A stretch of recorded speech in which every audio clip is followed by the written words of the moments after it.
From the broken ruins of Babylon, this is End of Days Radio. This is End of Days Radio. Sorry, I've got a lot going on here. I'm Daniel, your favorite host of all time. What do I usually say? Coming at you from the glittering Emerald City in the Pacific Northwest, blah, blah, blah. Probably time to mix it up and do something new, right?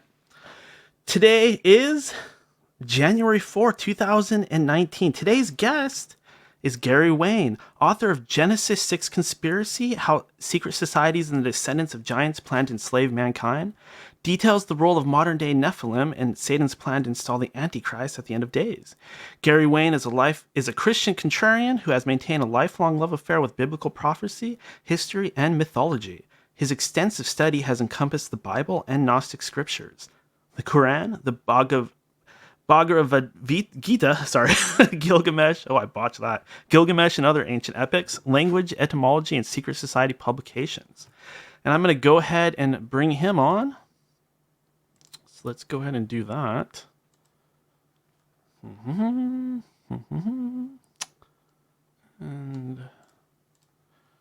Skype and da-da-da.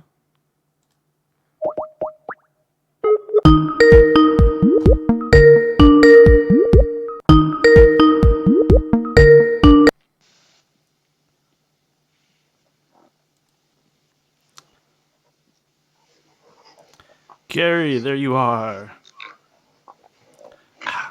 Good evening. How you doing, buddy? Good. All right. Good to hear. And I wanted to start things off. First of all, we're getting a great video signal, so you look great up there. Terrific. Yeah. I'm going to pull myself off the screen for a moment.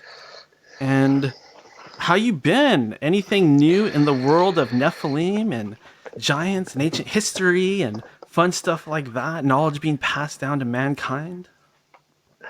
Always new sort of things being found. So yeah, there's things that are new. One of the things that I put out a commentary on a few weeks ago was I was looking at Gilgamesh, Raphaim. I'm not sure whether you're familiar with that, but it's a circular site on the Golan Heights.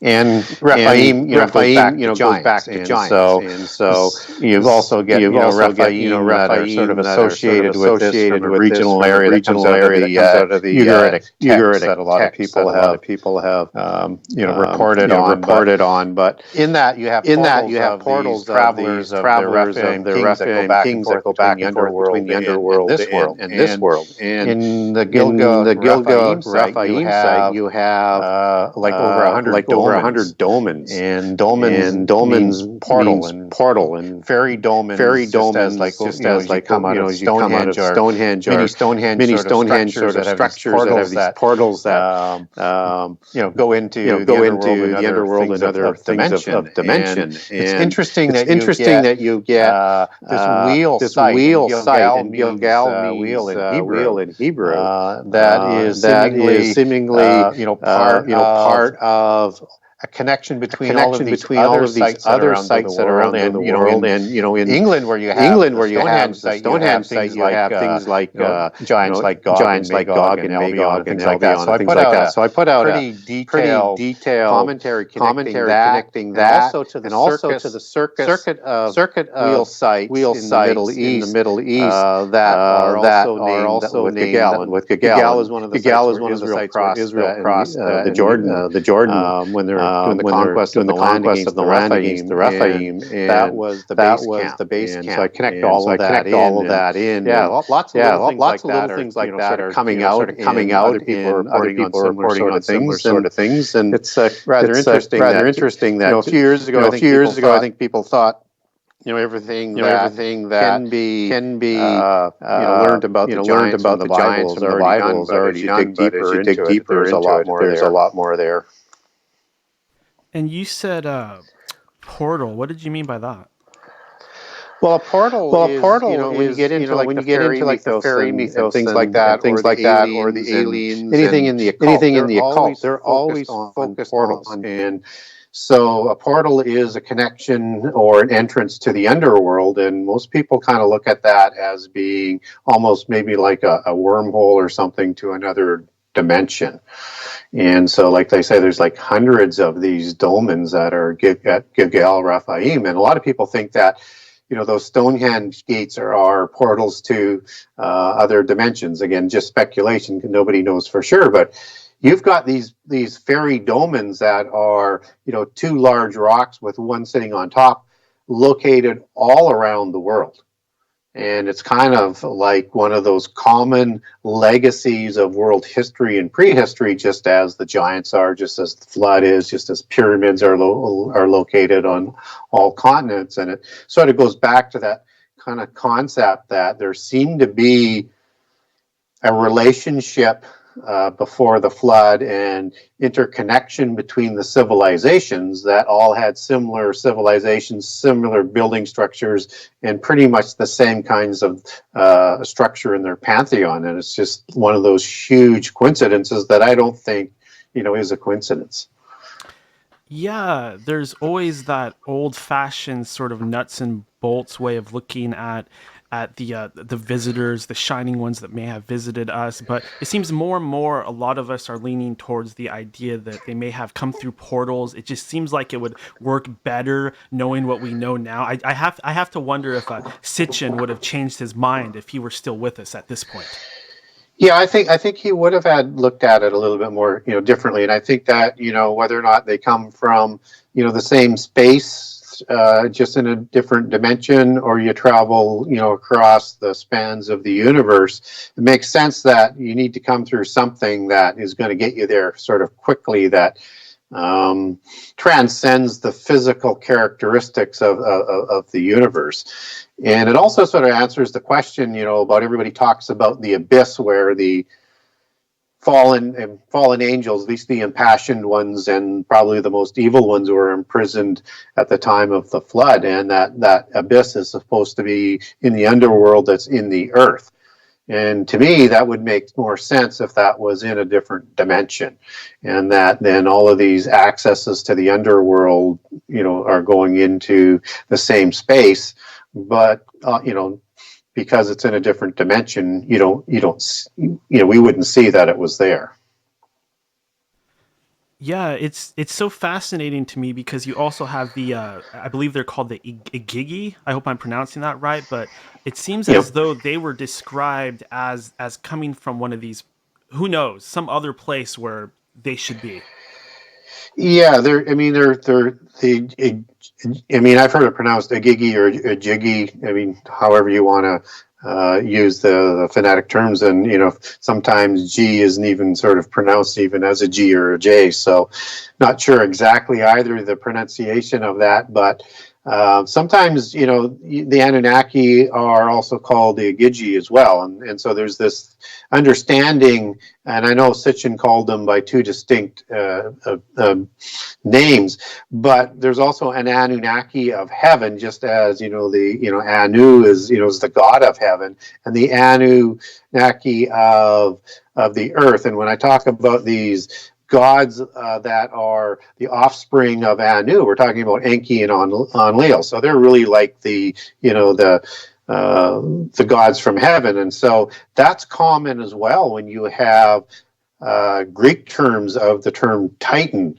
Titan can mean a god or it can mean a hero, just as Atlas was the offspring of Poseidon by a human female. He was also known as a Titan. So you have Hercules and Theseus, and that these were the earthborn Nephilim, heroes as they're called in Greek mythology, and are Titans. And so they're kind of called the same, is where I'm going with it in terms of other accounts around the world. So you have sort of the same sort of ideology in the fairy mythology. You have the fairies that come from the other planets and the ones who rebelled and were led by the Proud One, and then they create the fairy giants, which are the Tuatha De Danann, which also go back to the tribe of Danu and Anu as they take their history back. So they all sort of kind of link back in ancient occult history in terms of the terms and the bloodlines and the names that, we're talking about all of these different kinds of beings, but also located around the earth.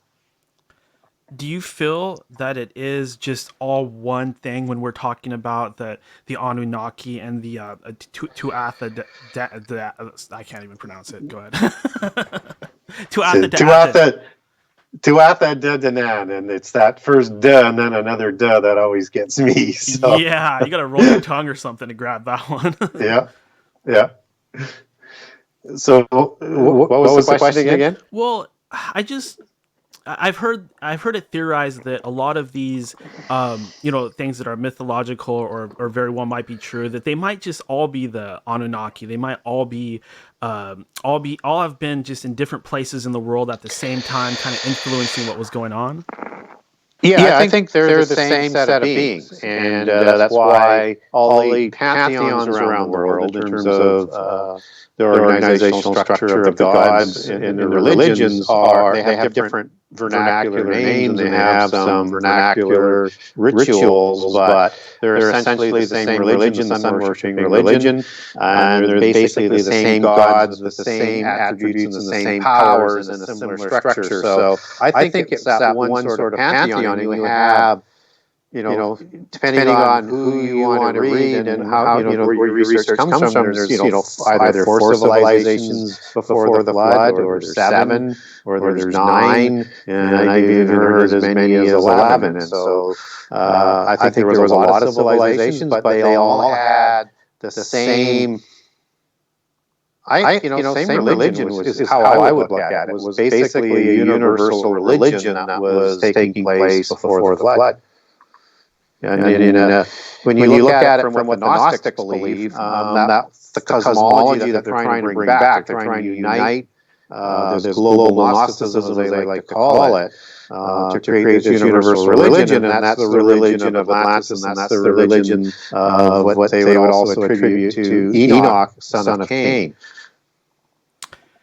Gnosticism is a topic that I absolutely love. If you wouldn't mind me diverging just a little bit, how did you discover Gnosticism? Well, it came as part of the research in terms of writing the book, and so when I wanted to include other accounts from other civilizations. I mean, you get into the legends and the myths and things like that. Maybe should be more accurately called their history. But you can't separate those civilizations and their narratives and their history from their religion.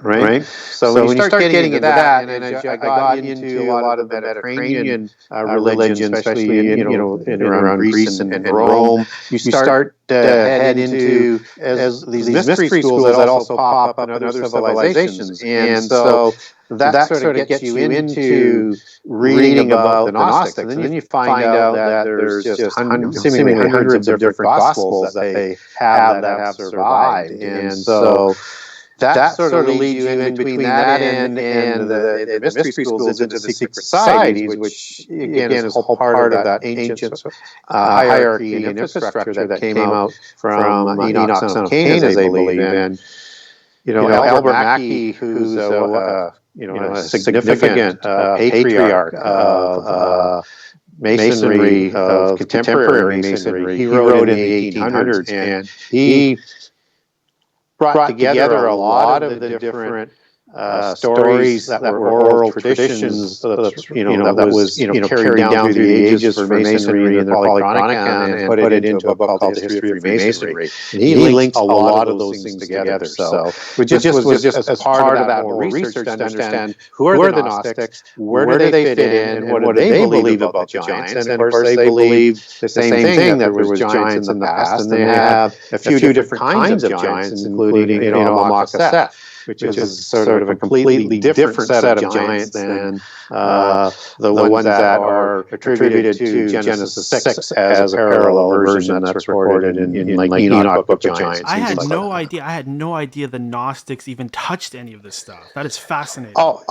absolutely rich and once you it went down that rabbit hole for a long time because there's just so many of those books, and so I give a lot of examples of it, and they even have, I think it's in the tablets of Seth. It talks about the original sort of Nephilim being that's created at Gomorrah before the flood, and then that seed is planted again after the flood at Sodom, and that's the seed of Seth before and after the flood. And so one wonders whether or not that accounts for maybe the differentiation between the term Nephilim as it comes out of Hebrew, the giants before the flood, and Rephaim, which is the name for the giants that is described after the flood. And just sort of interesting that they have two sets of giants being recorded, and also they have lots of accounts of other races and things too. So yes, it's very interesting reading. As far as the giants, the Nephilim, how did things change for them after the flood? Well, again, that might be also part of the distinction. So the first thing is did they survive the flood? As you get accounts of, say, in the Epic of Gilgamesh of Pishtians, who's two-thirds God and one-third human, and his whole family are typically archetypical giants, the same composition, or Deucalion, Pyrrha in the Greek mythologies, and Deucalion is the son of Prometheus, so that makes him a Titan hero, Nephilim as well. So did they survive the flood, or was there a second incursion, which I tend to fall into? Survival would be my preferred position, and then somehow on the ark, as a lot of other people put forward, would be my third option. So after the flood, they don't live as long. They're seemingly not as big, and they're more human-like, I guess. Not totally this hybrid human angelic God being that, for the most part, were serpent. Those weren't the only ones that looked like serpents. And to give an example of the sort of the understanding of why it's kind of diluted, if you look at Akhenaten, who lived, let's say, depending on the chronology that you're going to use from the researcher, 1200 to 1400 BC, he still has an extended chin and high cheekbones and these large wrap-around eyes and this elongated skull. So he still has that serpentine look, but it's not like Cobra would look, which is why they would wear that headdress, which is taking their history and their bloodlines back to what the original Nephilim from the serpent class would look like. So I would say their looks were not quite as fully serpentine as they would have been in the ancient world. The reason why they would have looked serpents because the Seraphim angels or the gods, depending on which point of view you're looking at, that created or produced these, they were serpent looking beings. The Seraphim angel is a fiery serpent angel, has the face of a serpent or a dragon, because a serpent in antiquity, if they have wings, it's a dragon. And so that's why you start meshing all of these things up again with the dragon creators, or the plumed serpent of the Kishimaya, the feathered serpent is what they're also called out of there, the Nagas of India. So you get sort of this again common description of the same type of beings around the world. So I would say that would be one of the distinctions. Not as big, more human-like, probably not as strong, and they certainly did live as long. And what's thought is the first generation of the Nephilim is that they were created with an immortal spirit. That's why in Genesis 3, God moves the life to 120. But you have another creation, but not seemingly with the same lifespan that they would have had before the flood. So those would be some of the differences. And some people probably are saying, well, what other kinds of strange-looking giants is he talking about when he says serpents is just one of them? And I have documents documents on this. If you want the serpent looking ones from the serpent gods, I have a two-part commentary of documents I can send you on that. We also have the lion men, and in the Bible that's the lion men of Moab or the lion men of Gad. And I take that back to an angel. We don't get in the Bible, but we get that's common in other lists of angels, other Gnosticism, and other sources would be Ariel, which means lion, and El would be the suffix or line of God. And so you have those kinds of lion men type beings, and you also have the Tengu, which is really interesting from what we were talking about from the Anunnaki depictions that come out of Sumeria, where they have that bird-like look, not quite the feathered serpent look, but more of a bird-faced look, still with feathered wings and stuff. And the Tengu is a name that comes out of China and Southeast Asia. And these were offspring of Tengu gods that could take the shape of a serpent or a raven or a falcon, that type of bird. And they produced, again, a dynasty warrior class of kings and also of a warrior priest class as well. And they have great depictions of those in China and statues. And again, I have great pictures on all of this that go along with the commentaries. And then there's always the possibility that the dogmen, there was dog Nephilim, again, as they come out of gods like Anubis and gods like that. And I have a great series on tracking dogmen and their warrior class and their connection to the Nephilim, probably as a little bit lower class Nephilim. So, I mean, this whole world in terms of the information that's coming out. Did you just say dogmen? Yeah. So they were part of this all too, the dogmen that I've heard about. Yeah, I think so. And like I said, I have a 3-part series on that where I detail it from a historical perspective of writers documenting these warrior class of people. I have the mythology parts that come out of the polytheism. And then I also have how that relates to the Bible and how the Bible tends to indicate that there was likely a class of dogmen or dog Nephilim, as I make the case in that series. So basically, all the different weird-looking people that had like serpent heads, kind of like Egypt, where you have a pantheon of gods with all different types of animal types of heads and stuff like that. Is that kind of the idea, that they can come out kind of in all kinds of different ways?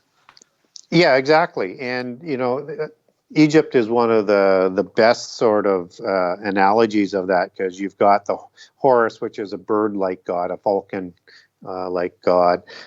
You've got the Ogdoad gods or Osiris, who are depicted mostly as serpent gods. But then you also have Anubis, which is a jackal or a dog-like god, right? Yeah, I always thought Anubis was very cool. Were these gods still around when, let's say, things were happening in Egypt, such as the Exodus? No, they weren't, because I think that all of the gods that were impassioned were put into the abyss. And again, that's where, you know, some of the Gnostic Gospels will kind of surprise you, like in Pistis Sophia. It talks about these different looking fallen angels, as they're called, because it's not it's from Gnosticism, so they're described as angels and archons, and that are in all of these different dungeons, and it describes all of these different kinds of looking of gods that are put away there. And also the similar type of god, and let's say if you're talking about a serpent god, you would have a hydra-like god as well, with many heads. And same with the dog one, and same with the lion one. So if everybody gets their hands on Pistis Sophia, or get a hold of me, I can send that to you. It's again not a long read, because I'll just send you the excerpt that describes these gods in the prison, in the abyss. And how does Azazel fit into this? Yeah, so he would have been part of the Watchers, right? In Enoch, as where that name comes from. And Azazel is essentially the right-hand man of Satan. So in first Enoch, you've got Satan and the Satans. And so the immediate leaders below Satan would be the plural form there that first Enoch is referring to. And the Watchers are the ones who create the giants. That's the parallel account and is very congruent with Genesis 6. And they do this on Mount Hermon. And the Watchers are the ones who are always awake around the throne. And you have three groups of watchers that are around the throne. You have the Seraphim, which are the serpent ones. You have the Cherubim, which have four different faces and heads. And then you have the Ophanim. And most people are wondering, always wonder what the Ophanim are. If you go into the Bible, you don't get in the English translation a word for Ophanim, as like what you get for Seraphim and Cherubim. But in Ezekiel, when it talks about what everybody looks at as the spaceship aspect on that, and you've got these wheels, that word goes back to the Hebrew word Ophanim. And I am is the male plural. And so first Enoch calls them Ophanim angels. And these ones also seemingly have multiple heads as well as they're described in Ezekiel, but they're slightly different than the Cherubim. So they're very, very similar to the Cherubim, but slightly different. So when we're looking at who the Watchers are, that's who Azazel comes from. He's part of the Seraphim class and part of, reports directly to Satan. Azazel is, I think, when he's recorded in First Enoch, he's the same angel as Semyaza.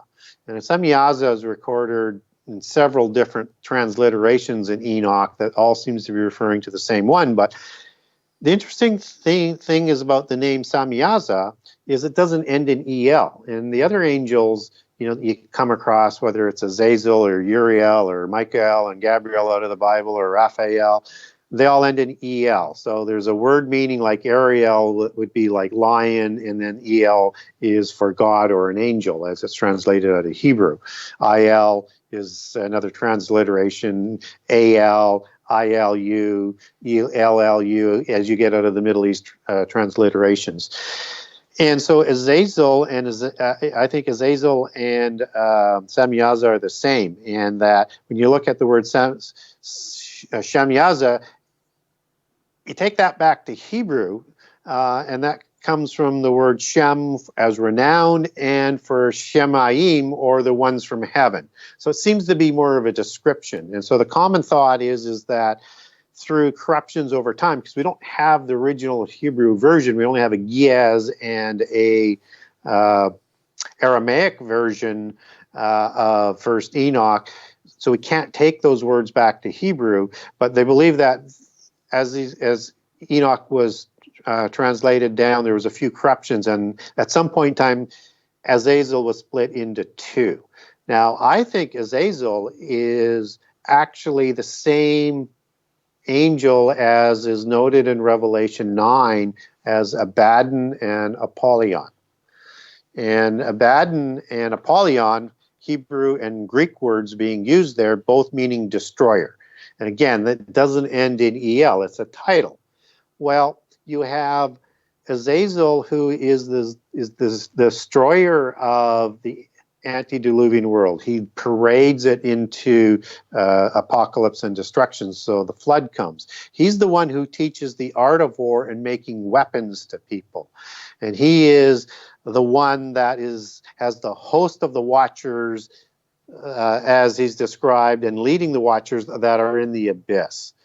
Now, we can actually connect Azazel to Abaddon and Apollyon in the Bible, and I won't make this too detailed for people, but just to give them a quick idea, is first of all, is we understand that Azazel out of First Enoch is pinned as a scapegoat for all of the sins of the ancient world as well, which is very interesting because there's a Jewish holy day that's called the Day of Atonement, where they sacrifice two goats. The second goat is the scapegoat that's sent into the wilderness to be sacrificed. And scapegoat, when you take that back in English back to Hebrew, is Azazel. So we get Azazel showing up as the scapegoat and this mysterious second goat being sacrificed for the sins. And I think for the sins and atonement of the ancient world as the Israelites practiced their ceremony.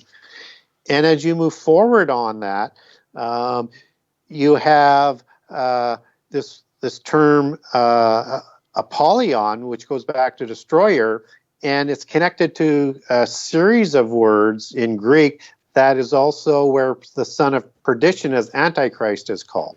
And so that goes back to, Apollyon and Apollo, and I'm not saying he's Apollo, but part of that whole series of words, which is very, very interesting, because the one who comes up out of the abyss in the end time after the abyss is released is the one who is going to be Antichrist.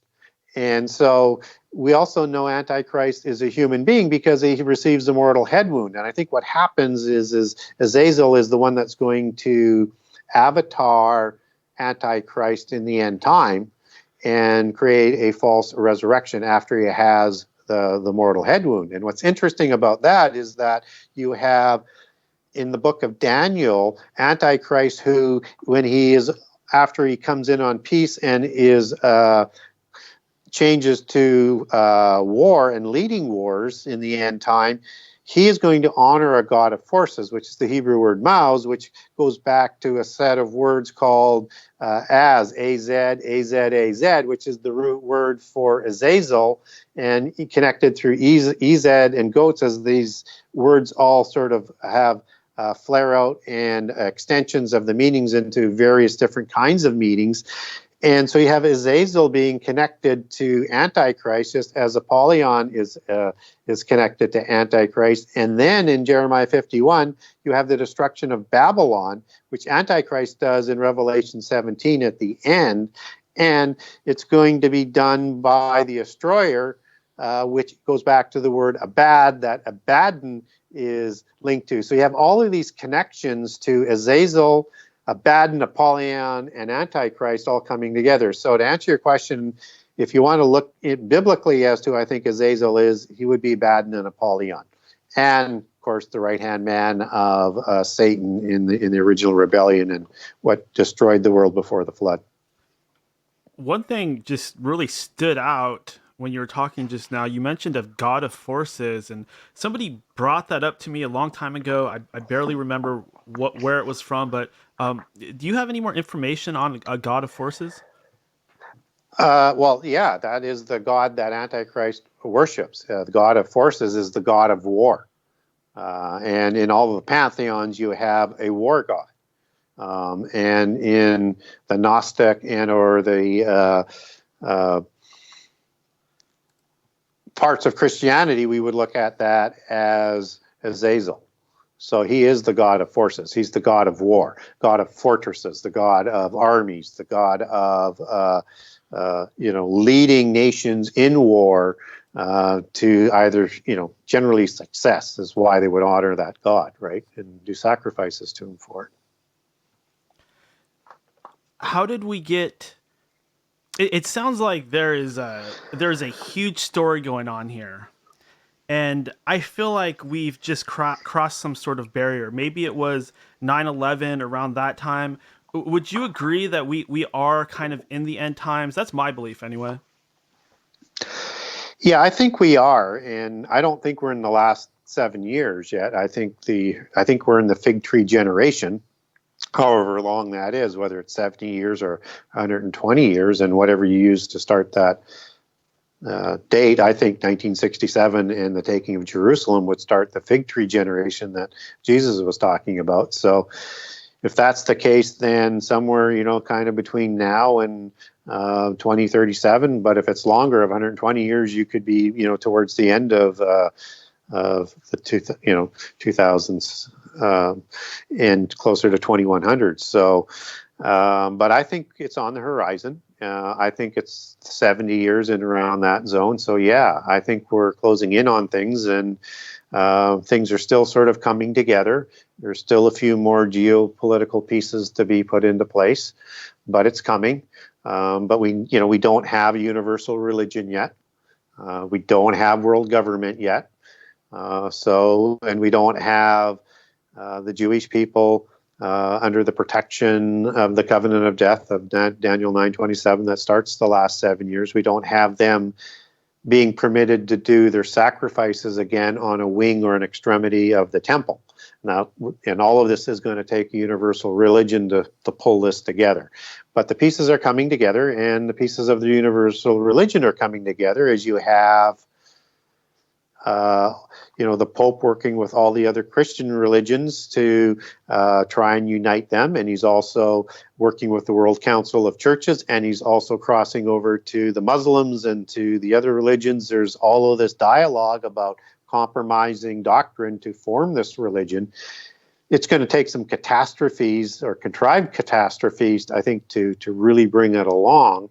But I think it's shaping up. And once you start to have catastrophic things, which is usually the thing that pushes things forward in history quickly anyways, when that happens, it will come together fairly quickly. Would you say that the message that Christ brought to us was the truth? Yes. And the literal truth, too. So any of the allegory that's in there is going to always be defined within the Bible. Now, that's a pretty general question, but and specifically when it comes to prophecy, though, because he is the Word of God, and his name is the Word of God, as it's written on his belt in Revelation 19, and is described in John 1 as the Word of God, who created all things through God.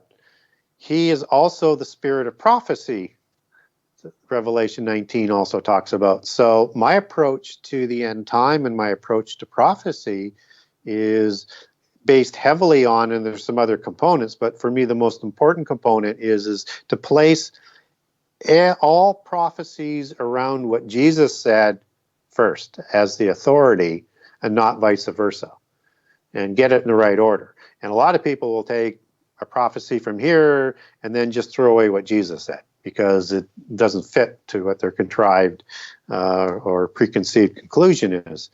I also believe the Bible is literal, and you define it within the Bible. And I also think that you include all the passages, not just the convenient ones, because it's got to fit together without contradiction. And, and there's some other things, but those are mainly the main things. But another important one is I also believe that the Bible and prophecy is linear. So the Bible starts in Genesis, it ends in Revelations. And so parts of the Bible, let's say in the book of the prophets, it'll give you clear markers as to what period that falls in, just as Revelations will have markers in terms of its linear nature. And you can put it together very easily in a linear nature, and that matches up perfectly with what Jesus said in Matthew 24 or Mark 13 or in the book of Luke. What has to happen on the world stage for Christ to return? Well, we have to have Antichrist first. He's got to show up. We have to have the covenant of death signed. We have to have a universal religion. And we need to be, sort of on our way to that last 7 years. So there's a lot of things that are going to happen. And the most important thing is that the end time will not come about until the restrainer is removed. So until God removes the restrainer, we won't enter in those last 7 years. So that's kind of why we have the quote, no one knows the time or the hour. Or the day. No, not even the sun. Yeah, not even the sun. Do you feel that we as humans kind of decide when this is all going to go down? No, we don't. They are ordained. And another thing that's a factor is the full number of the names written in the book of life before creation. They need to be fulfilled before the end time comes. So that's another thing that has to be in place, that number has to be there. And that number will also be partially fulfilled in the last 7 years, but we have to get to that sort of threshold. So a lot of people think, particularly the forces that want to bring on Armageddon, they think that they can bring it about sooner than later. And they're always trying to bring it about. but they get continually frustrated and pushed back. So you get things that, example, that I could name would be Brexit would be one. That's not working in the direction of globalism. And for a number of reasons, Trump also, even though he's doing some things that are globalist, he's not quite letting things move forward in a way the globalists would like to have it shape up. So try as they may, they can't bring it about. They want that day of destiny. They want the showdown against God. But they won't get that until the ordained time, and only God knows when that's going to be. And I'm glad you said that, because I was just about to ask you about that. It does seem, and a lot of researchers are telling me that the Illuminati, the families, they are trying to make this happen. That doesn't make sense to me, yet they are doing it. What do they want to lose? Well, they don't believe they'll lose.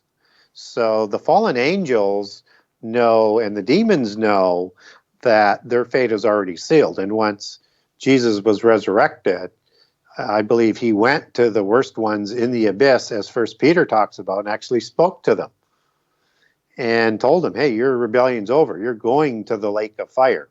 All you have left now is to wreak as much havoc until the end time, but your fate is sealed. So they know they can't win. And I don't think they believe they could have won even in the beginning, because Satan wasn't looking to destroy God. He was looking to be like God. And I think what he was looking to do was to have his own realm separate from God and separate from God's oversight and laws, that he could be set up like God and rule like God in a separate realm. And so that's what they were trying to win. And when God created humans after the rebellion and understood that humans would be somehow raised above angels in the future time, and that they wouldn't get their realm on their own unless they destroyed humankind, that's when they set out to start destroying humankind, first in Eden, then with the Nephilim, and on and on and on, as the Bible records. But the thing that they didn't anticipate was the resurrection, as Corinthians talks about. Otherwise, they wouldn't have permitted Jesus to be crucified. They would have done everything to prevent it, not try to get him crucified. And you have to remember, Satan entered Judas to make sure he betrayed Jesus to fulfill it. So they were totally not aware of the resurrection plan that would raise humankind over angels, and that was the plan all along, because God is Alpha Omega, as is Jesus. So when we're looking at all of that, then from that point on, they continue to teach the same doctrines that they were teaching humans in this religion of polytheism, which is a dualistic religion. And what that means is that in the dualistic religion is that Satan is the equal of God, even though the angels know that that's not the case. They didn't stop with that. So they've been brainwashing their followers all along that they can win this realm on their own. A classic example of it, you see it in a lot of their literature and stuff, and it's all throughout science fiction, in horror stories, and mythology, fairy tales, and on and on and on. But one of the best examples that came out in the last number of years are the Doctor Strange movies, where you have this oppressive evil being that oppresses the whole universe, and yet the forces of magic and polytheism and science, because it's all sort of wrapped as the same thing, because it is, they are fighting to win Earth as a separate realm away from God. And in that allegory of what they're presenting, the God of the Bible is the evil one, and that's typically what's going on. Just as in Star Wars, you have the same thing going on, and the evil empire that is the forces of God. And of course you have the jinn, and you have the Jedi, who are basically this occult religion and are the good guys and the forces of light, right? And again, it's all about their dualism, except that it's not true. They're just trying to destroy as many humans as they can. But the followers of these dualistic religions, polytheism, Gnostics, whatever you want to call them, actually believe that they have an opportunity to win. But they're going to have to get our society up to speed technological-wise to be able to make that stand. And that's what they're trying to get us to, so that they can bring on this day of destiny and win freedom away from the oppressive evil God of the universe that they call the God of the Bible. I don't believe that. I know they're losing, but that's what they believe. And we touched on this last time you were on, but it's my understanding that what we're dealing with nowadays are only the descendants. So we only have Nephilim hybrids as far as these elite people and the people actually doing these things. Somehow the actual gods themselves, they are not present in the same way that they were, back wherever they dropped off. Yeah, not quite, but close. So yes, we have the bloodline descendants, and that's why the royal bloodlines have always intermarried to keep that bloodline pure, right? And within that cult, that's where where you fall in the hierarchy is the degree of the purity of your pedigree, as in the pure ones. And that's a perfecti Gnostic term, but that's what they're getting at. And that you have that gene of Isis and that spark of the divine, which is the spiritual side, which is that immortal spirit that went into the original Nephilim. And so we're dealing with people that look like us because they've had to intermarry to a certain degree to prevent blood diseases like hemophiliac disease or Habsburg jaw and things like that. You have to bring in some outside blood or less pure blood so that you don't create blood diseases. And as that happened, they have become turned out to look more like humans down through history, so we can't tell the difference. But they keep their genealogies, and they certainly know who they are. And so, but what we can't say though is, let me just back up a step. So when we talk about the dynasties of the world empires, whether or not it's Egypt or it's Assyria or it's Persia or it's Greece or it's Rome, all the ones that are sort of talked about as the great seven empires, including the end time empire that's coming. They were all run by the bloodlines of the Rephaim or the Nephilim, as part of the dynasties of the giants after the flood, once they usurped control of the kingships, just like they did before the flood. And so that's why you have in Daniel 2:43, where you have the descendants of these metallic dynasties, these beast dynasties, they're going to actually mix their seed with human in that last end time empire. So I think you're either going to have the purebloods mixing the seed, or you're going to have actual Nephilim show up somehow that are going to mix the seed to form this 10 nation empire. Now, as far as the gods go, as far as the angels go, only the impassioned and likely the worst of the evil angels and gods went into the abyss. That means a lot of other angels did not go. And so what we do know is that a third of the angels will have rebelled by the midpoint of the last 7 years in Revelation 12. And although we don't get an exact number, most of the time we're told that, they're uncountable, the number of angels. What we do get also out of Revelation is there's 10,000 times 10,000. Now, that may be just a metaphor, but that's 100 million. But if you take that as a large number, then that means there'll be at least 33 million that rebelled. And not all of those are in the abyss. And so a lot of them remained outside the abyss. And so when you talk about the governance of the earth, which is still under Satan and his hierarchy of fallen angels, they still rule here, just as the demons are part of that hierarchy. And so when they talk about the 70 nations or the 70 gods, as talked about in Psalm 82, Deuteronomy 32, and the 70 nations of patriarchs that come out of the descendants of Noah, and all of that meshes together, that's the 70 gods that are still running their regions as the Watchers did before the flood. They just replaced the ones with other angels that went to the abyss. So they've been active all the time, and I think they're even becoming more active, just as demons have been active all of the time since then, probably becoming more active.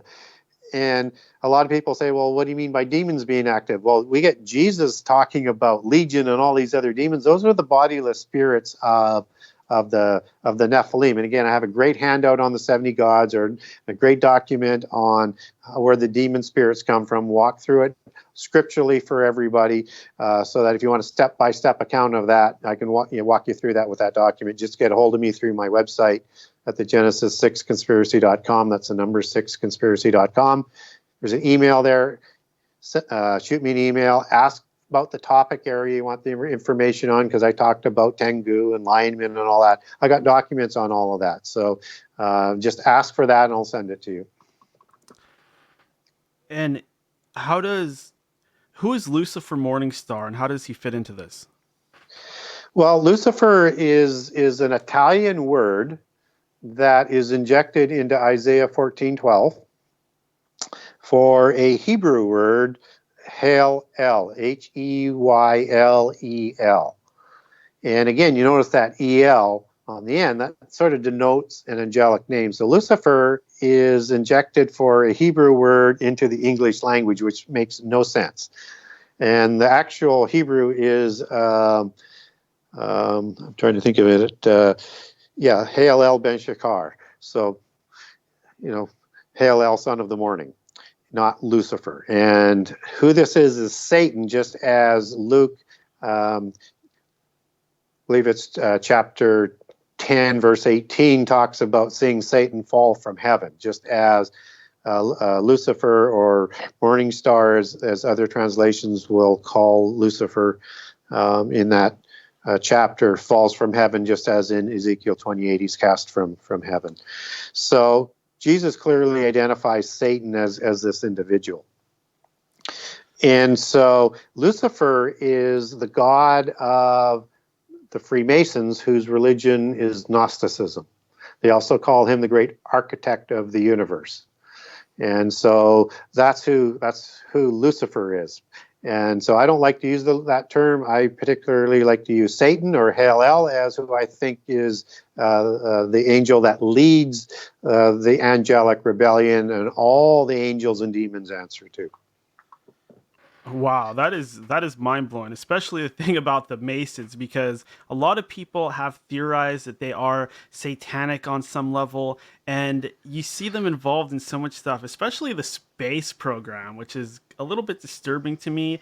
What do you think, Gary? Is there space above us, or are we looking at some sort of illusion? That's a really good question. I think there's space above us. I don't have any issues with that, because you also have this sort of, well, what's behind where it ends, right? So it can't end if you think about that. So it's got to be infinite. So I don't think everything that science and NASA tells us are lies. But I don't trust what they say either. I'm agnostic on the flat Earth theories. There's issues with it. And I'm not saying we may not be in a dome type of situation, but something is going around something to make what we see every day, and with some astronomical alignments like solstices and eclipses and things like that, work properly. Something is going around something. I don't know whether we're going around the sun or the sun is going around us. Doesn't really matter, but something is going around something to make that work. And then you also have this issue of 24-hour light on one pole and 24-hour darkness on the other. And I've experienced 24-hour light, and I've experienced 24-hour darkness in the Northern Hemisphere. I've been there, done that. So you can't explain that away properly, in my opinion, but I remain agnostic on it, because to really get into that, it would take me decades of research to research it properly and make a proper assessment on it. So I recognize all the verses that suggest a flat Earth. I also recognize all the verses that suggest that we're more of a globe.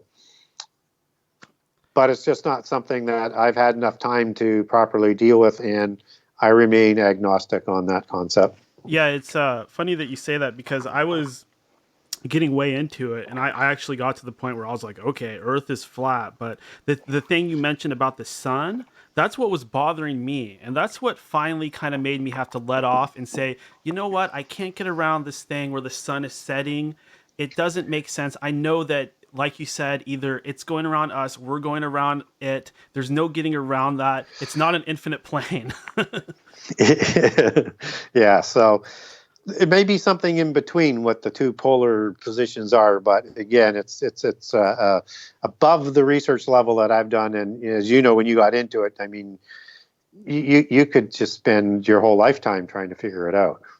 Please just keep focusing on what you're focusing on, because I can't think of anybody that's on the level that you're at as far as this type of research right now. I can't think of one person that's even close. Can you?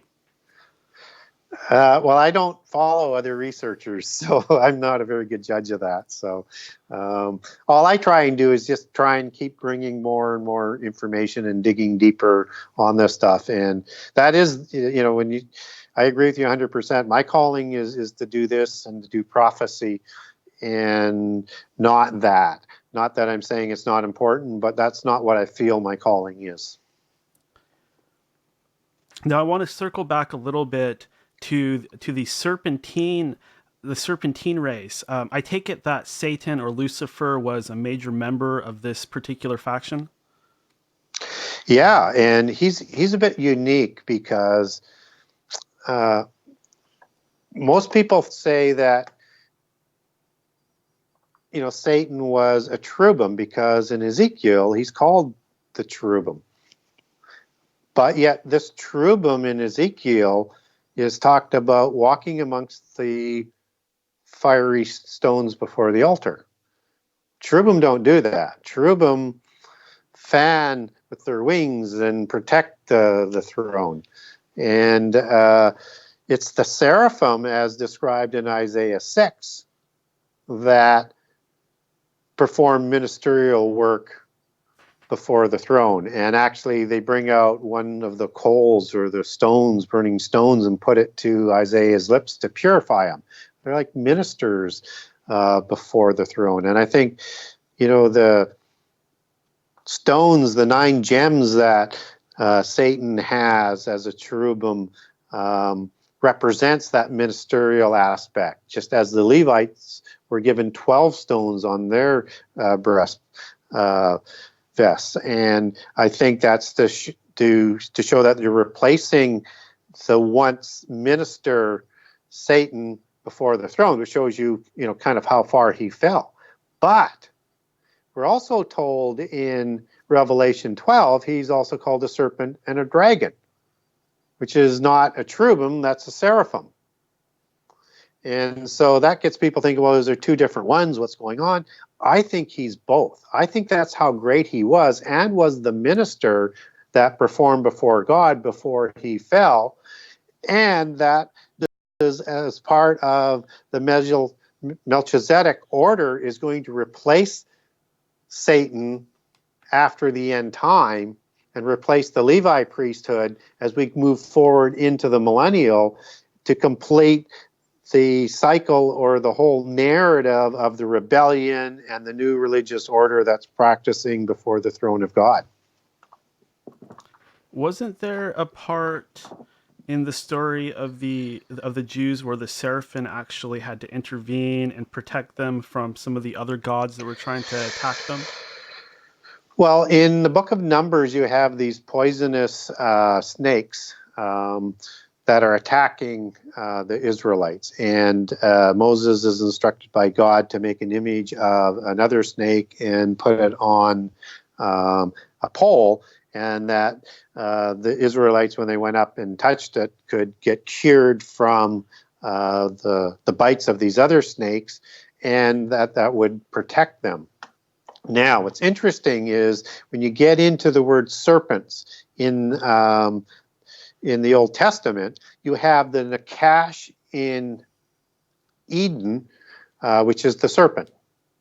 It's not Satan, it's a serpent. And Satan didn't lose his arms and didn't lose his legs. the serpent did, Nakash did, for deceiving Eve and Adam. And I think maybe Satan, as he did with Judah, he went in and helped Nakash do that, but the Nakash were held accountable for that. And it was an intelligent being, walked and it talked and did all sorts of things before he partook in that rebellion. And so when we look at the snakes being used in the Numbers account, and again, I have a document on this as well. I can explain it to people if they want to get a hold of me.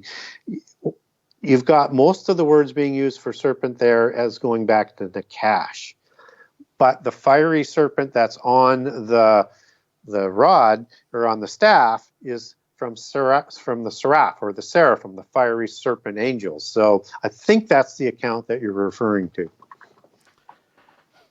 Yeah, it's just so fun because you hear certain things from a different point of view, and then you see how they can kind of all connect together. And when you have a moment like that, it's actually really exciting.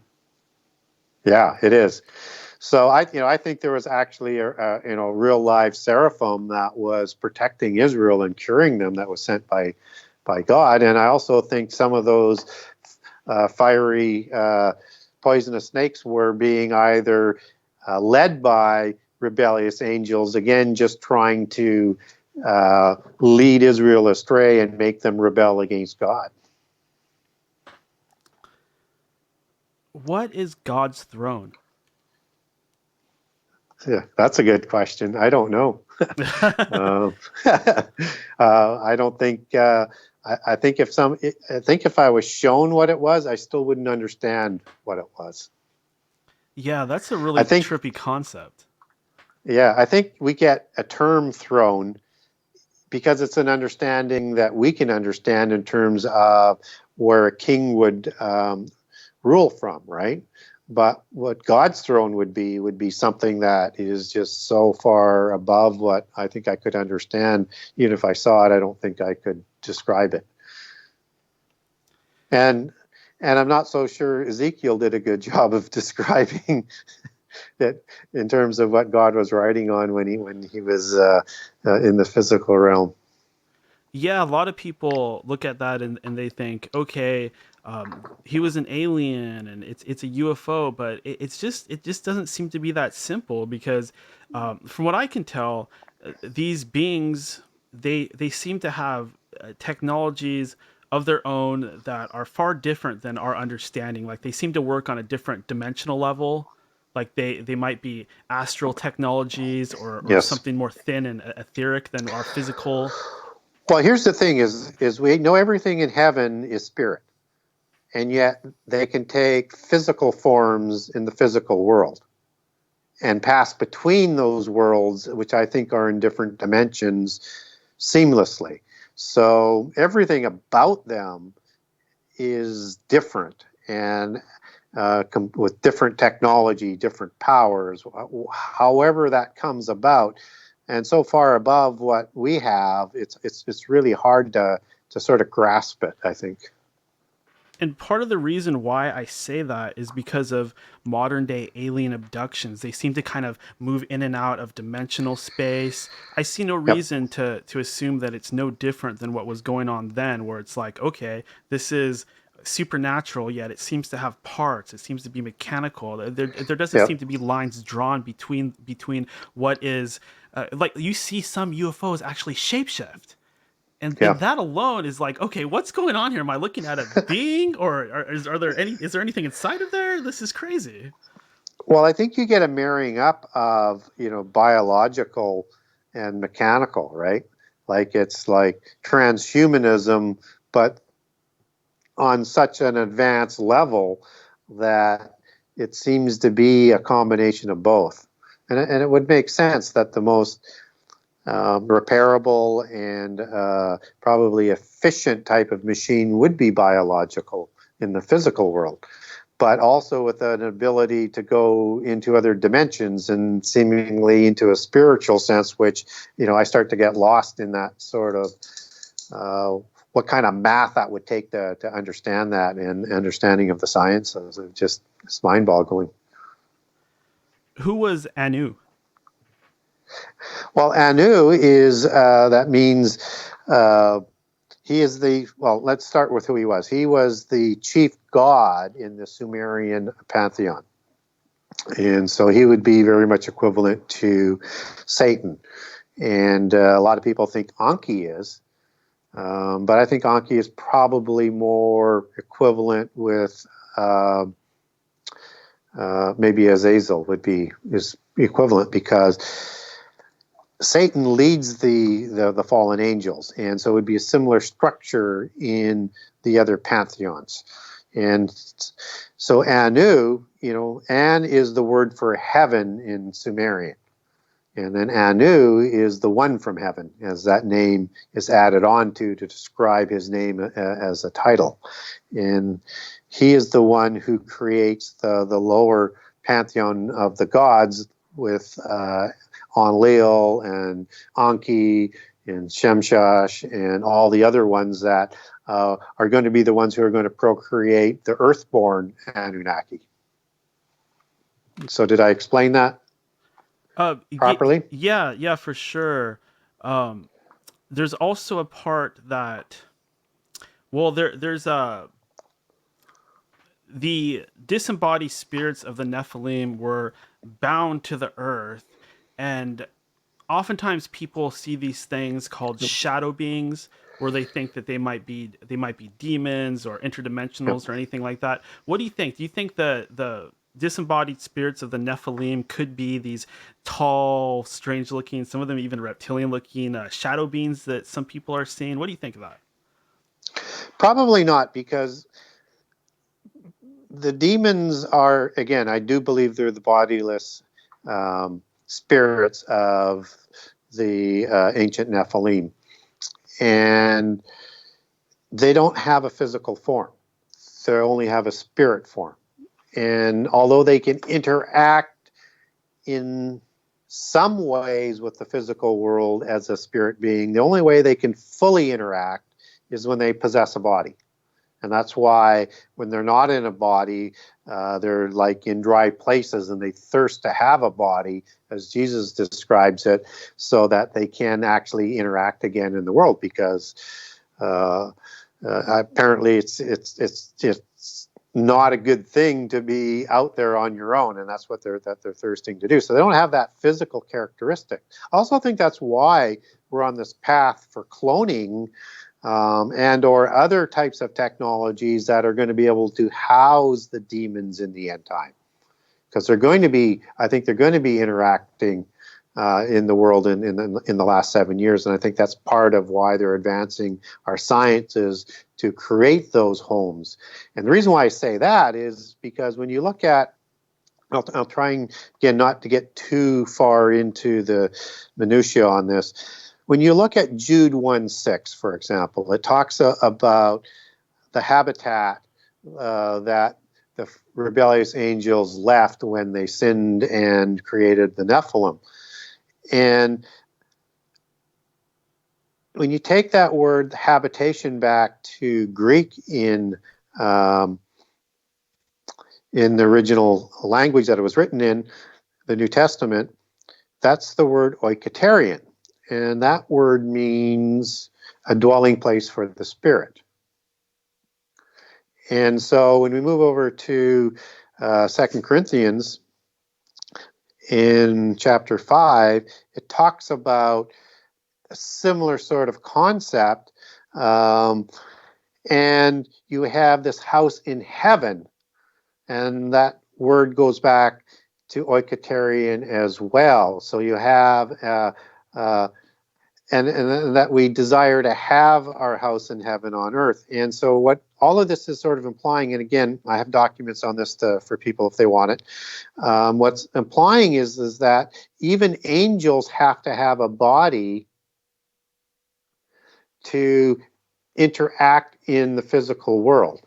And so they form their own changeling kind of body in this world to house their spirit. And that is the same thing that goes with demons. They need some sort of form on the earth to interact in a physical way, on Earth.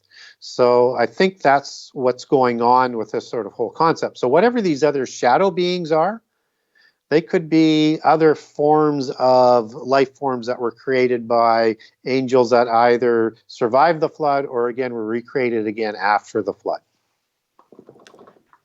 I think that there's something really to what you're saying, because a lot of people think that gray aliens are just that. They're clones, genetic chimeras of God knows what, maybe mixed with cybernetics, and they're used, just as you say, as avatars for these demonic beings. And who knows what else out there might be an avatar for a demonic being. There could be people walking around that have android bodies or cybernetic bodies or holographic bodies, and we'd never really know because they have a technology like that. Yeah, and they're always trying to regenerate that. So either those are bodies for the demons to interact in the world, although you would think they would be able to make enough for all of them, and you wouldn't have to have this demon possession going on. Another way to look at these gray aliens is that you have a fairy mythology, and I talked about fairies previously here, and there's 4 classifications of fairies. You have the ones that come from the world were led by the proud angel. You have the earthborn Tuatha De Danann that we talked about, and then you have the bodiless spirits, which are the Shays, or the Banshees, and other names that are used in fairy mythology. These are and daemons, they're also called. These are the demon spirits. And then you have the little people, which are the elementals. And in that classification, there's 3 classifications of these little people. They're all created by the rebellious angels or the gods in polytheist cultures and accountings of the world. And what they have one classification that's called the ugly ones, and inside the ugly ones you have the ones like hobbits and dwarves and gnomes and goblins. And within the gnome classification, which are the ones in occult mythology looked after technology, genealogies, and knowledge for the hierarchy of the giants and the demons and the fallen angels. These ones are in fairy lore. They come through fairy mounds and fairy portals that we talked about previously in flying machines and kidnap people for a fortnight and then return them. And they specifically target children, and this whole classification are renowned worldwide for stealing children. Now, the ones that I put a description in my book on in Scotland are called the Grey Neighbors, and I put an actual fairy kidnapping account of being done, and they look exactly like the gray aliens. The ones that the typical ones with the large head, small bodies, spindly arms, and things like that, and are called the gray aliens. And if you didn't know that I was actually describing a fairy abduction, you would swear it was an alien abduction. So there's some sense that these beings have been with us throughout history. So the question, as you were just raising, is who are they? Are they actually another type of Nephilim type of creation that is still around, or are they bodies that were, as you've suggested, made or cloned so that the demons could use them, or is it both? We don't know. Gary, with mythology and things like gray aliens and fairies and giants and this sort of topic, the entire thing, there's so much disinformation out there. There's so many lies. Do you feel that this might be because Satan is in control and he is the Lord of lies? Is he creating these layers of deception on top of us? Yeah, they are, because there's 2 things going on with what they're doing. One is that they don't want to reveal everything until they're ready. But yet they want to prepare people as well. Right? So you've got a whole bunch of brainwashing that's going on in terms of entertainment, literature, media, education, and then you've got reality that's intersecting with all of these encounters and things, and that's where a lot of the misinformation comes in. So they're not totally dismissing it, and they're getting closer and closer to saying, well, actually it's real, we just didn't want to scare everybody, right? So directionally what they're trying to do is control and prepare till they're ready to reveal this information on their timetable and described in a manner that they want to describe it to deceive people.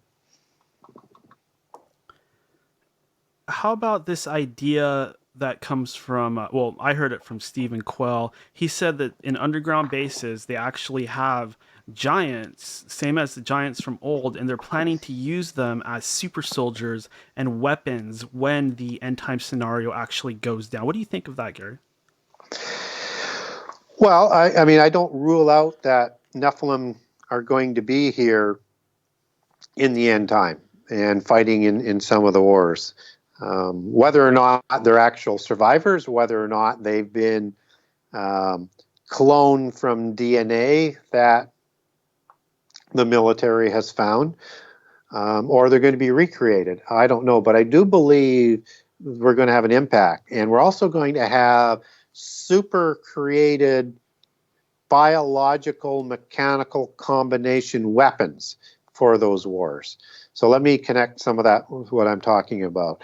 So in Revelation 9 again, we have the 200 million man war that most people think is Armageddon, but again, from a linear perspective, it can't be. This is actually the counterfeit Armageddon that Antichrist is going to take credit for and come in on his age of peace to deceive the world as Jesus, because he needs to counterfeit everything. And if he's going to make people believe that he's Jesus, he has to have an Armageddon. That's going to be the Armageddon. And in those beings that are being described in that war, these are things we don't have today. And I don't believe they're helicopters and things like that. I believe these are genetically engineered fighting soldiers and monsters and animals, and they're talking about riding horses in this war. I don't think that that's an allegory. I think they're going to have biologically engineered horses that have weapons of war in it, and I think giants of old or the descendants or both are going to ride them just as they rode unicorns in their mythology on these big white horses with this single horn. Now, that I want to clarify something on that. That is what they believe. A unicorn isn't a word that should be in the Bible. It should say wild bull, and because that's what the word goes back to, the unicorn that's used every time in the King James Version Bible. It should say wild bull. So it's not a horse, but that's just what's been put in there by the translators for reasons I'm not going to dive into right now. So I think we're going to have these horses, and we're going to have these super soldiers, and we're going to have possibly Nephilim come back. Now, this Revelation 9 war is the same war that's being described in Joel 1 and 2. Not 3 and 4, because that moves on to the Armageddon war. But clearly, this is a separate war in Joel 1 and 2, and again, the descriptions are pretty much identical to Revelation 9. And I also think that this is the Gog war of Ezekiel 38 and 39. And then again, in Ezekiel 38, we know that's the Gog war of the latter times as opposed to the end of the millennium, because it says that in Ezekiel 38. And we also know in Ezekiel 39 that it says it's going to happen at the time of the second Exodus. And we know that's in the end time as well. So the timing is in the end time. And what's interesting about marrying all of this up as the same war that Antichrist is going to use, and he's the one who sees this huge army in the book of Daniel swept away before him, all talking about the same war, is that Gog and Magog, as they're listed in the Bible, are the offspring of Japheth, who go up and migrate into Scythia and the Turkey region, as we would understand that today. What's interesting about all of this is that Gog and Magog and Albion, and I'll link that here in a second, are the sons of Iapetus in Greek accounts, and of course, and according to Geoffrey Monmouth, sons of Poseidon. And I think Poseidon and Iapetus are conflated in a lot of Greek mythology as being their offspring heroes or titans or Nephilim. And so I would also look at that alliance of nations and the names being there as likely also suggesting as sort of a double entendre in the prophetic allegory there, that you're going to have these giants back again helping fighting these wars. The ones who don't have bodies now. So I think there's going to be those ones either recreated through DNA, or they're going to be provided some sort of clone body for them to participate in the end time. Just as we're going to have in Revelation 12, because you have all of these angels in Revelation 9 that were put in the abyss, they're now out. And then you have in Revelation 12, war in heaven, which is the midpoint of the last 7 years. And they're all coming down to the earth after Michael throws them down, including Satan, to complete the last 3.5 years of this age that's going to culminate in Armageddon. So when people are talking about what the military is doing to sort of wind this up, I'm not 100% sure these are the original Nephilim, but I'm not saying they're not. And we don't really have hard evidence that they're there. There's lots of reports about that, but we have to take other people's word for it. And we don't know whether that's misinformation or not. So we do want to be careful with it. Yeah, definitely. It does make a lot of sense. I would think that things are just going to get crazier and crazier as we approach these times and this event, and that's exactly what I see happening. It seems like there's more and more paranormal stuff. I mean, somebody saw something called the Bat Squatch around 20 years ago. There's Goat Sucker. There's other sea monsters. People report seeing reptilian monsters. I do think that there's something to that. A lot of these monsters and things people are seeing, they are some type of genetic chimera, and that very well could be it. Maybe they're being prepared for an end time scenario to be used against, I don't know, used against the Christians, maybe? Yeah, I think so as well. I mean, certainly we're going to go through two sets of genocides, one in the first 3.5 years, and then one other one when Antichrist takes control and he starts beheading people who aren't going to worship him and Satan or take the mark of the beast. So I think there's going to be all sorts of ways that they're going to slaughter and persecute Christians. Yeah, that does seem like a major theme of things, and it's kind of scary. And a lot of people are out there, they're prepping, they're collecting weapons, they're doing things like that. Do you feel that's the right approach? Should I be kind of preparing myself mentally and physically, stocking up weapons, food, stuff like that? I guess it doesn't hurt, but the question is where are you going to hide that they can't find you today? Yeah, that's the whole thing that always gets me. It's like, well, if they have these types of technologies, where are you going to go that's off the grid? We have 5G coming in probably a few months to a year. And once the 5G is here, how do you feel about that whole 5G thing, Gary? Does that scare you? What do you think about 5G? I think it's another step on the way to the merging of technologies to get ready for the final implementation of the mark. And I think it's just that continual preparation to get us ready for the end time. And what I do know is that they need to be able to control the people, and they need a system that's already in place that the mark of the beast can just sort of hook itself into. They also need to be able to promise immortality, and they also need to be able to promise knowledge. And so I think with everything that they're going to be offering with the combination of AI and medicine and everything that sort of goes along with it, or clone bodies, body parts, that they're going to offer physical immortality in the physical world, not in the spiritual world, because they can never promise that. But through these other avenues, give you a physical body forever, so that your spirit doesn't have to go to sleep. And the second part is they have to offer, as part of the reinstatement of Eden, as they like to call it, and they need to offer the second component of godhood, which is unlimited knowledge, which you have to be able to hook into, which you need this technology in your body with implants to be able to hook into.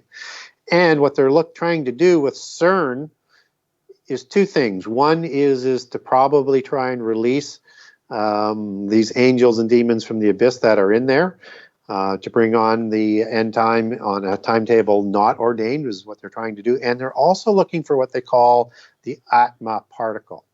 And to do this, they're combining quantum mechanics with AI so that you can do multiple searches with quantum computers in many dimensions looking for this Atma particle. What the Atma particle is in the Upanishads and the Vedas, and everybody who is educated in quantum physics generally, and certainly all the pioneers did and said, you need to understand the Upanishads and the Vedas to understand quantum mechanics. And what they're searching for coming out of the Upanishads is this Atma particle that merges with other particles. It's kind of invisible. It's almost like spiritual-like with the particle that contains all the knowledge in the universe that works through quantum entanglement that can send that knowledge everywhere instantaneously. And this is what they want with that technology and the mark to hook you up with, to give you the second component to godhood that they're going to be offered to rebel against the God of the universe. That's my speculation. Yeah, that's fascinating. That was going to be one of my questions, was to ask you, what exactly is the mark of the beast? I expected you to say, oh, it's a nano chip.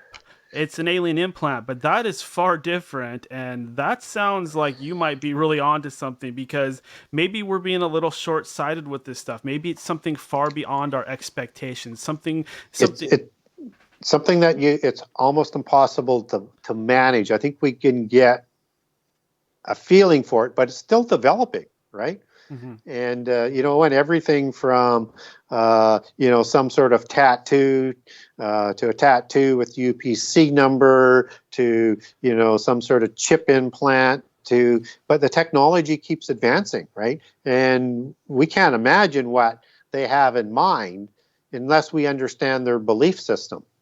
Yeah. And then you can bring the two together. Yeah, what you said in context of what we were talking about earlier, what you're speaking about earlier, this idea that CERN might be unleashing those demons that are in the abyss, well, that's terrifying, because we know that they are the worst ones, and we know they're going to get cut loose at some point. So hopefully I'll be dead by then, and all this stuff can happen to my grandchildren. Yeah.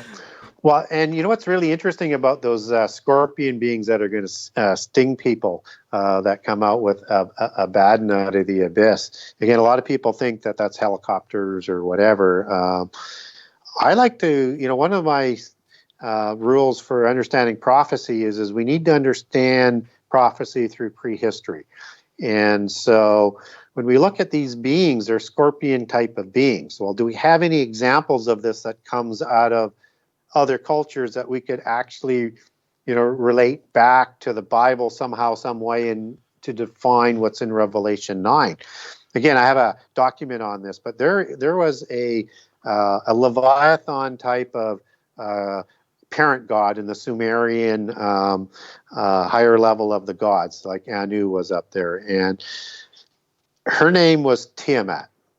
And she created all sorts of beings and monsters. And one of them was called by two different names in the transliterations, as you get, whether it's Akkadian or Chaldean and all the other different names.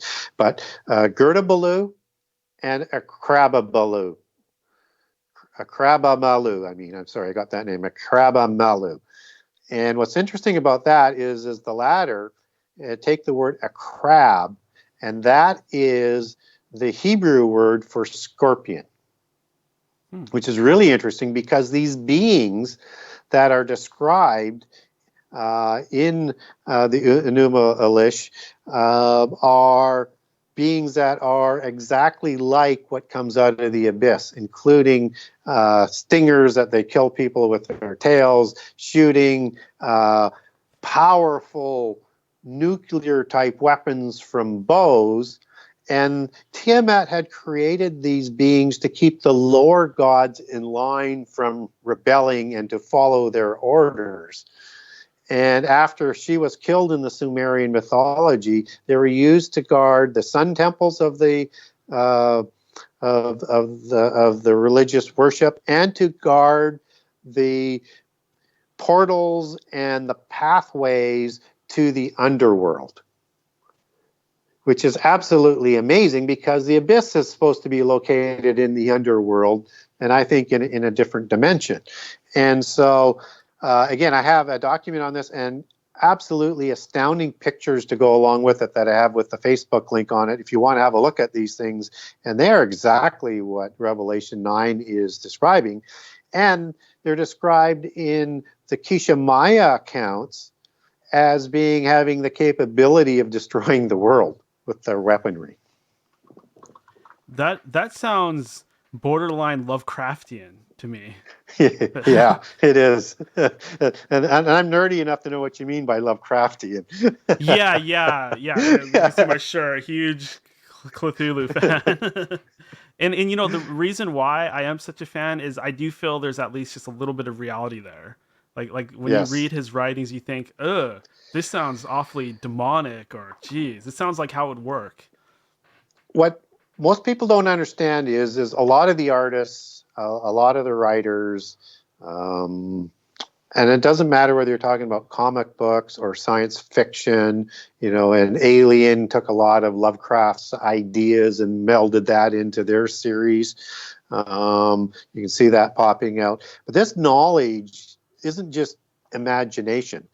The knowledge has been funded throughout time to help in the preparation and the brainwashing to accept the final form of the idea in the end. And it's supplied through the Rosicrucian Society, who keeps the history and information alive, and create organizations to create writings about that and to teach people about these concepts so that they can put it into entertainment. So the Inkling Society of Tolkien and Lewis would be one, and I have great series on them if people want to have their world shattered on Lewis and Tolkien. And another great example would be Bacon's Shakespeare Society, or the Spear Shaker Society, that's based on Shakespeare, or the Spear Shaker, which is Athena and Apollo of Greek mythology. And again, I have great documents on that for people on it. So this is the MO of what they like to create to keep these ideas alive in literature and in entertainment. So I think they're being supplied this knowledge, and or are part of the secret societies and have been taught this from childhood as part of the purebloods, who have direct access. But certainly, if you look at the Inkling Society as the most recent one and successful with Lewis and Tolkien, is that was an Oxford society that was sponsored by the Golden Dawn and run by the Rosicrucian Golden Dawn Society. It seems like the Rosicrucians indeed do have some exclusive knowledge about ancient times. In fact, I believe it's something they brag about, not publicly, but behind closed doors. They brag, we have it. We know what happened back then. Absolutely, they do. They have that knowledge, and again, according to what they say, they're going to bring this out in the end time when they're ready. And they've been brainwashing people every time. And another great example of how this works is, Walt Disney was not only a Freemason, but he was also a Rosicrucian. And he's the one who kept the fairy mythos alive in cartoons and entertainment. That's not a coincidence. I did not know that at all. That certainly opens up a whole new world of, it opens up a whole new rabbit hole for us to jump down. Walt Disney's a Rosicrucian. What are the implications of that? Oh my God. Yeah, and now look at what the corporation is doing to wrap up all of these other franchises in science fiction, right? Yeah, like Star Wars. True. Yeah. When things actually go down in the future, are the Christians going to get any sort of powers? Run that question again by me. Sure. When everything is going down and the Christians are being prosecuted, and these these technologies and possibly even these beings are being unleashed, will the Christians get powers to fight back? No.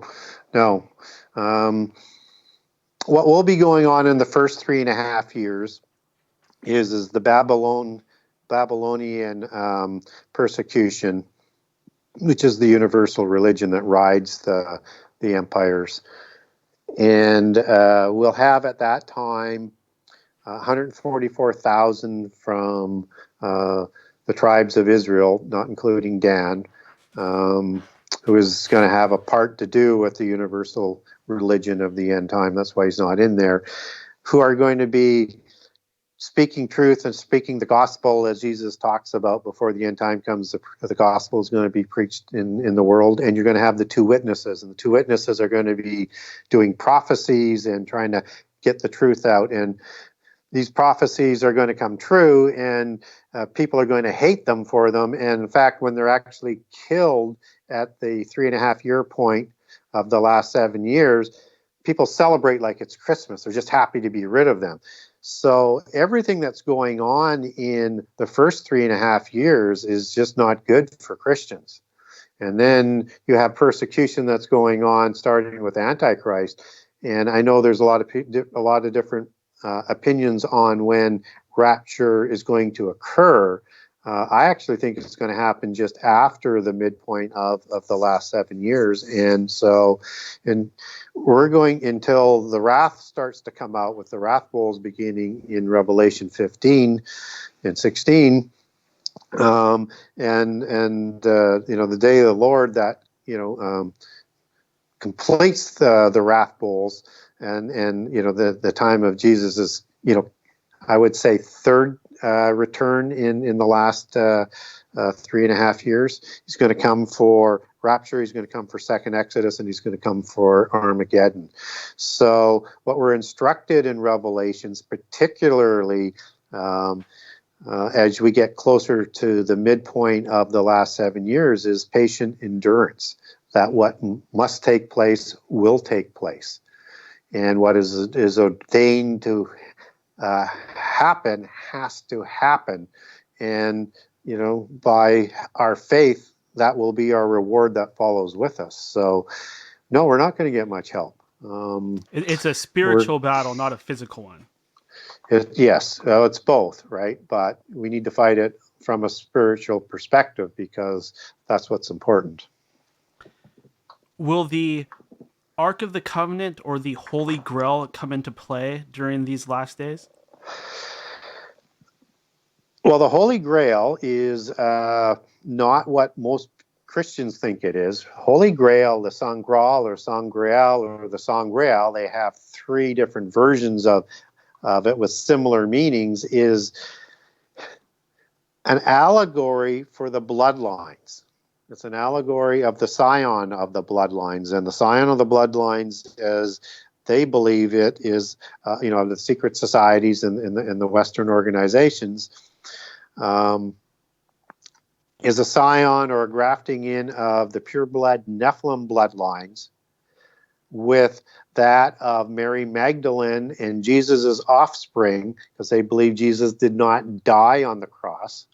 And this is, all came out in the Da Vinci Code as a fiction, but it's still their belief. And that Jesus was nursed back to health. And the third son, Josephus, was taken to Glastonbury as the Holy Grail. And that's what they were protecting, and married into the Pendragon dynasties, which is the King Arthur dynasties. And in the King Arthur Tales of the Grail, it's all about the genealogical bloodlines that are encoded in there. And again, I cover that off in my book in pretty good detail. And so it's the signing of these bloodlines that is going to be part of the pedigree that they're going to present for Antichrist. Now, I don't believe that they've got the actual bloodlines of Jesus and Mary Magdalene in it, but that's what they say. I think they're falsified. But they want to be able to graft it in to create that pedigree for Antichrist, that he has this ability to be so ennobled that people won't question it. Yeah, that strikes a chord with me because that's something that William Cooper was talking about. He said they were trying to clone the Shroud of Turin in order to get that DNA to create the Antichrist. It sounds like Yep. he might have known something about what was really going on behind the scenes with what their plan is. They do want those genetics, which is Yes, they really do. creepy. Yep. Very, very creepy. And, bloodlines is so much part of it. And again, you see that allegorized in, let's say in Star Wars, where you have, Anakin, Luke Skywalker, and Anakin Skywalker. They are a bloodline family, right? Yeah. And that's exactly what they're talking about. And the jinn, or the Jedi, is rooted in sort of the jinn ideology out of the Qur'an. And so they're, combining this sort of warrior class Nephilim, religious warrior ideology that goes back into their prehistory, almost as like a king of Jerusalem title, right? Which is part of their occult title. And they're actually going to crown Antichrist with the king of Jerusalem title at the abomination. Now, I know I'm jumping around a little bit, and hopefully I was No, clear enough on please what do. I was. This is fascinating. So where the King of Jerusalem title comes from, and it's the Fisher King, Shepherd King ideology out of the Grail as well. And it's, again, because it's all part of the same sort of belief system. So the King of Jerusalem title is crowned on a fellow by the name of Baldwin in 1118 in a small priory on the Rock of Zion in Jerusalem. And he is the brother of Godfrey de Bouillon. And it's Baldwin II, as I recall on this. And what's going on here is the Knights Templars, who are the parent organization to all of the secret societies that we have today. They're just decentralized now, so that they couldn't be taken down in one shot as they were in 1307. So the Rosicrucians were the first ones to show up and then start organizing the other secret societies thereafter and to decentralize all the different things that the Templars did. That's a different rabbit hole. Where I'm going with this, though, is that Godfrey de Bouillon, Hugh de Payan, and Anjou were from the Lorraine region, and they were all princes. They were all royal bloodlines, just as all but two of them were. Technically, because they were Cistercian monks, the other two, but those monks were also part of the bloodlines. Just again, mixing religion and the bloodlines is because it's part of the ancient hierarchy of the mystical religion and the kings, right, working together. And same way as it was with the metallic dynasties and the Rephaim and then the Nephilim before the flood. And they take their bloodlines back to the Merovingians, to the last survivor of the Merovingians, Dagobert. And Aragon, of this Celtic bloodline, intermarries with Amenemhat of the Merovingian dynasty, and that's the descendancy of Josephis and the Elan as it comes down through the generations after Joseph of Arimathea takes the Grail child, Josephus, to Glastonbury. And so that is now formed in the bloodlines of this king that's crowned the King of Jerusalem in 1118 in a small priory on Jerusalem. And what's also married into the Merovingian bloodline are the bloodlines to King Saul through Mary Magdalene that they believe was actually Benjamite, and through this the Benjamites that migrated up the Rhine River and intermarried with the Sacambian Franks and then into the Merovingian dynasty. What's important to understand about that is not only are they scioning all of the main bloodlines, including David by a different branch, into this pedigree. In the time of Joshua, Joshua awards Jerusalem to the Benjamites. So when the Crusaders and the Knights Templar have control of Jerusalem and they crown themselves the king of Jerusalem, they look at that as their hereditary inheritance. And so the king of Jerusalem title passes on into, down the road, and I'll skip some just to make some point, into the Lorraine region with King of Rene, where the cross of Lorraine comes from. That's the double cross of Lorraine, which represents the two main bloodlines of Nephilim and the Judaic bloodlines, including Jesus. And it goes from Lorraine into the Habsburg dynasty as the Habsburg-Lorraine dynasty, and today is held by the King of Spain, King Philip, who father Juan Carlos held it before that. And that is the title that is moving around, that they want to crown with Antichrist as one of their bloodlines, as the king of Jerusalem, and Antichrist at the abomination. So these families like Rothschild and all them, they have that bloodline inside of them. That's what you're saying, right? Yes. Oh my God. That is, wow. What are the implications of that one? that's what they believe, and they are always ready. They keep 3 Antichrist figures on the go all the time. Oh man, that explains so much in terms of this whole thing, like why they're doing what they do, why they're so obsessed with Israel, et cetera, et cetera, et cetera. Why they want to control the money. That just answers so many questions. But hey, Gary, I've kept you here for quite a while. I think that's an excellent way to go out. I do want to open things up one more time, let you take the soapbox. Please say whatever else you'd like to say, and please follow that up with plugging anything else that you'd like to plug. You're on video. Feel free to hold up anything you'd like to hold up. Well, for people who are interested in what I say, I do a show twice a month on the Daily Renegade with Josh Peck under the Christian Contrarian, and I get really into the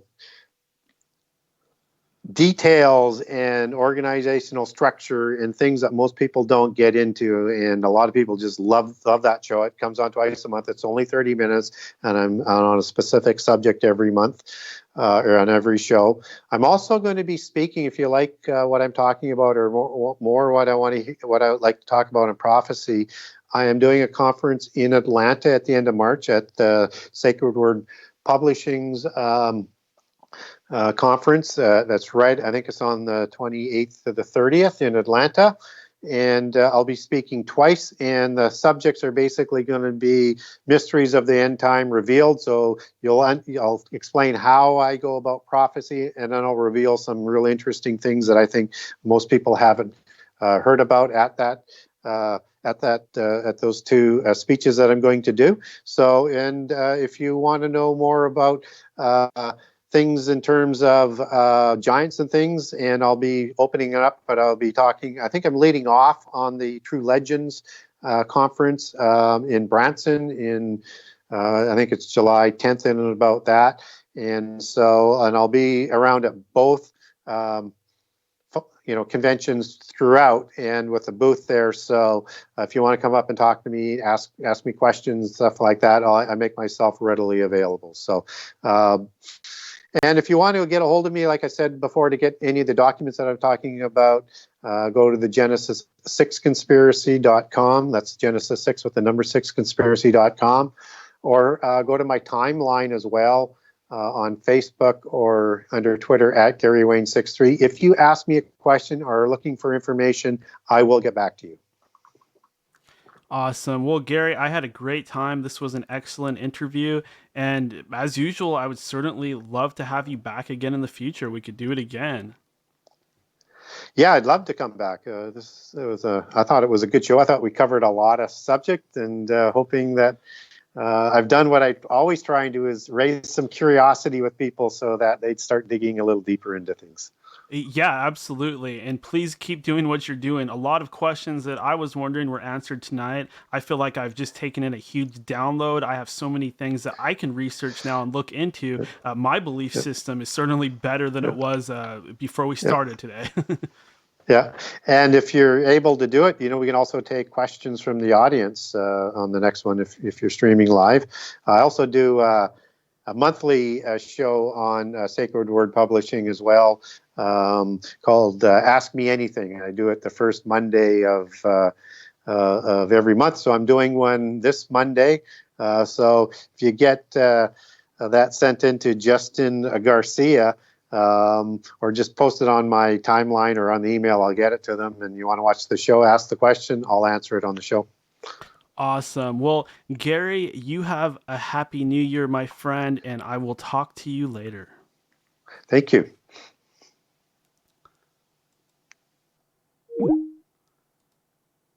And there you have it. That was Gary Wayne. Fascinating interview. My God, I had so many different little things that I had to keep track of. And oh boy, I had to focus on the interview. And, I like to think of questions as I'm going. So that was very challenging, but I feel like I did a good job because my mind is blown. I really have to go and do something though. And it involves me and the bushes, and you get the idea. So I'm going to go ahead and put some music on and take a little break.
And welcome back to the end of days. This is your host, Daniel, broadcasting you all the way from that shimmering Emerald City right here in the heart of the beautiful Pacific Northwest. And I had one hell of a time interviewing Gary Wayne. Gary Wayne is gangster. Gary Wayne is a G. It just so happens that his name starts with G and he is a G. That guy is... There's few people who I would rather have on the show and rather interview than him. He is really good. I mean, he's right there in my top 5 probably because of his knowledge base, the way he takes, one of my favorite topics, ancient astronauts and Sitchin and all that, and he takes it and he just keeps going and going. I think Sitchin, if he knew Gary Wayne, he would be like nodding in approval, like, yeah, you go, you fucking go, dude. I mean, my belief system has changed since like 15 minutes or a couple hours ago before I interviewed him. I mean, my belief system's always changing anyway. I'm always changing. What I believe is always changing. Like I got really big on the flat earth thing. And then, as time went on, there were some holes in it that just weren't okay with me. So now I'm a little bit more on the fence. I don't really know what the hell's going on out there, but I don't feel like I want to commit to things anymore. Especially anytime you're talking about the grand whatever the hell, because there's so much disinfo out there. These people have been manipulating us for so many years, and things get confused with other things. And we end up with a situation where we think we know, but what we think we know that is the truth is nothing but a hodgepodge of manipulation mixed with pagan ideas, mixed with God knows what else. Ugh. But hey, I love you guys. And I love doing the show. You may have noticed that I'm seriously kicking some ass lately, and that's because I'm more motivated to do this show than ever. I feel like truth is entering a second or third round with me, where before I was doing this show because I had an interest in the paranormal and the supernatural, blah, blah, blah. Now I'm doing this show because it's the fucking end of days. It's the end of days. It is the end of days. There's no doubt. There's no doubt. I have enough information now that I know the truth. I know the truth. What Gary Wayne was just talking about just now, that's the truth. There's more to it. I mean, there's other researchers and people that have other pieces of the puzzle. I've been researching this stuff for 30 plus years. I know what I'm talking about. This is the end of days. I'm telling you. This is the end of days. It's the last days. It's the beginning. I don't know if everything's going to go down when my kids are around or my grandkids are around. But as far as is shit hitting the fan, shit started hitting the fan a long time ago. Like I said, probably around 9/11. Look what I got. The Monster energy drink. Because I'm a monster. I'm a monster. Yes, I am. I always drink these when I do a show. They're so bad for me. Chemicals. Stuff that's killing my organs. Makes my heart go do. You don't need that stuff. All you need is Kundalini. All you need is your life force, your chi. That's a crutch. What I just drank. That's a crutch. When I get off that stuff, then I'm going to have my shit together. Because health comes first. Health, then wealth, and then a trip to the amusement park, right? But health comes first. If you're not healthy, you're not going to see the truth because you're going to be too doped up by your own bad vibes in the parasites and the loss of mental faculty. You get healthy, you'll start seeing what's going on at the end of days. Satan's able to own your brain because your brain is weak. If you make your brain, boo, no one's going to be able to own that shit. No one's going to be able to own that. You think anybody can own a brain that's like, doo? No. By the time you're done, your head is going to be like this. And when they try to mind control you, your brain's going to go, doo-doo, and you're just going to shake it off. Just boom, get off me, get up off me, whoo, get up off me. You can't touch this. And one thing I do disagree with Gary about, I think we are going to get powers. I know I'm going to get powers. I already have them. So I can only imagine that I'm going to get more powers And when I get more powers, I'm going to be able to fly. I can't fly right now. My back hurts and my knees hurt from doing a lot of construction work in the past. But when my shit gets together, I'm going to be flying all over the damn place. All over the damn place. You seen Heroes? You know, one of the main dudes, Petrelli, I forget what his first name was, but the way he'd fly around like that, that's going to be me. And we're all going to get like different powers at first, and then eventually we're all going to get the same powers because we're all just going to start, it's going to start unlocking. And the werewolves will be coming at us, and the centaurs, and the giants, and we're going to be like, Ba-dow! We're going to go fucking Neo on those fuckers. But for now, all we can do is get ourselves right. Get yourself right. Right as rain. Right as rain. You have no idea how hard it is to get right because there's always something eating at you. There's always going to be something eating at you. How hard is it to clear what's going on in here? Really clear your mind. When was the last time you done it? How many of y'all meditate? I don't because it's boring. I sit down and I go, and then I say, boy, I really wonder what's going on Twitter. Twitter's an addiction, brothers and sisters. Twitter is an addiction, a bad one. I cannot stay off that thing. I tried to quit like 3 times. I even announced my retirement twice. I was like, guys, I can't do this anymore. I can't sit here and be obsessed with Twitter. But the thing I love about Twitter, just like this show, it's a great platform to spread truth. Not that great because I am not supposed to talk about certain things on there. I've been warned. I got a spanking. So there's some things that I can't talk about. And that's fine because these things are pretty, not everybody's going to understand if I talk about these things. Like it's a truth that offends people. And I'm sure if you think about it long enough, you're going to know what I'm talking about. But don't talk about that subject. Don't talk about that man. Don't talk about things that you know are going to get you in deep ass, right? However you feel about the topic.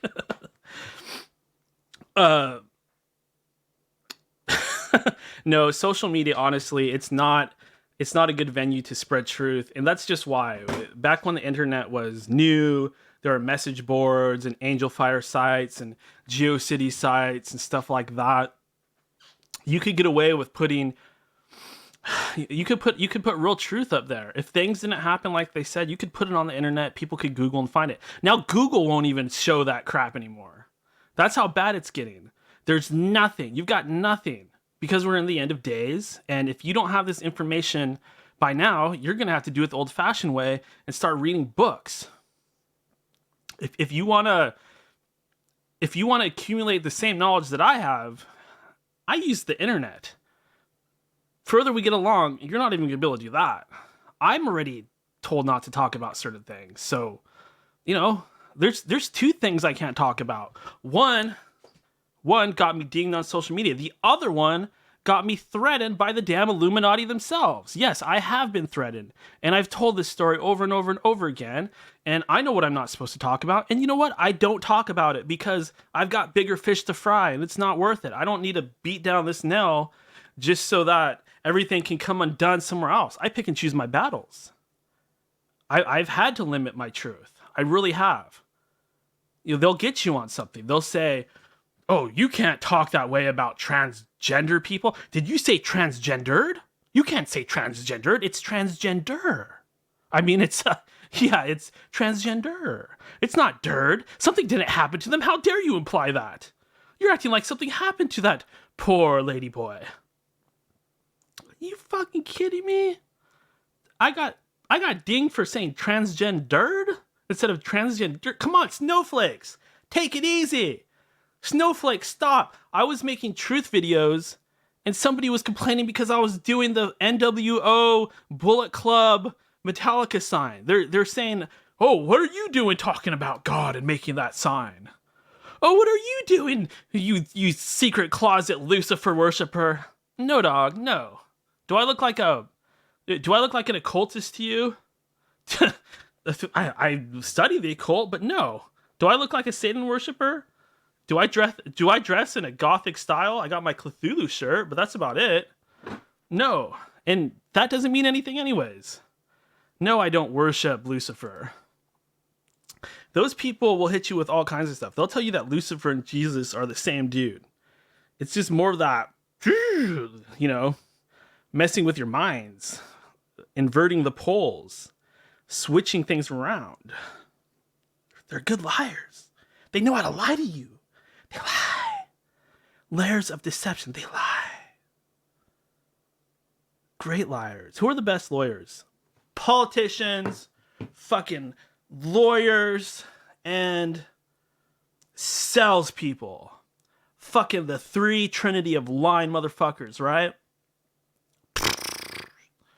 The holy trinity of bullshit artists. Ugh.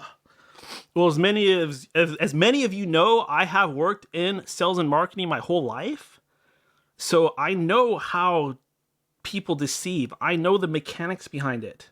That's why I'm able to go back and dissect a lot of this stuff. That's why I'm able to make a lot of the points that I make, because I got a good resume for the end times. I've got a good resume for the end times. And why that is, I don't know. It's all meant to be, right? I think I'm one of the witnesses. And the other witness is my buddy Todd. No, I don't know. What's going on in the chat? A lot of new faces, which I really love. So as many of you know, we're not broadcasting through the normal stream anymore. I do apologize, but I can only upload so much at once. So I can only stream one thing at a time. So the old stream, that just has old shows playing, and that's going to confuse the crap out of people. But unless I get a second internet connection and figure out how to stream both ways, I just can't do everything at once. And if I have to choose between the two, I'm jumping on YouTube and I'm doing this because I got video here. So if you're on the old stream, or you're in any of the old chats, or Twitter discussion groups, or wherever the hell you're congregating, you got to come to YouTube on Saturday nights and check the YouTube. Go to End of Days Radio on YouTube, and you'll see the shows that I've done, and you'll know when we're going live because you'll see the little live notification. We're going to do it like this from now on because this is a lot more fun. We're congregating. We got the video going. It's all live streaming. I don't have to do as much work creating a video and then uploading it. So it's it's great.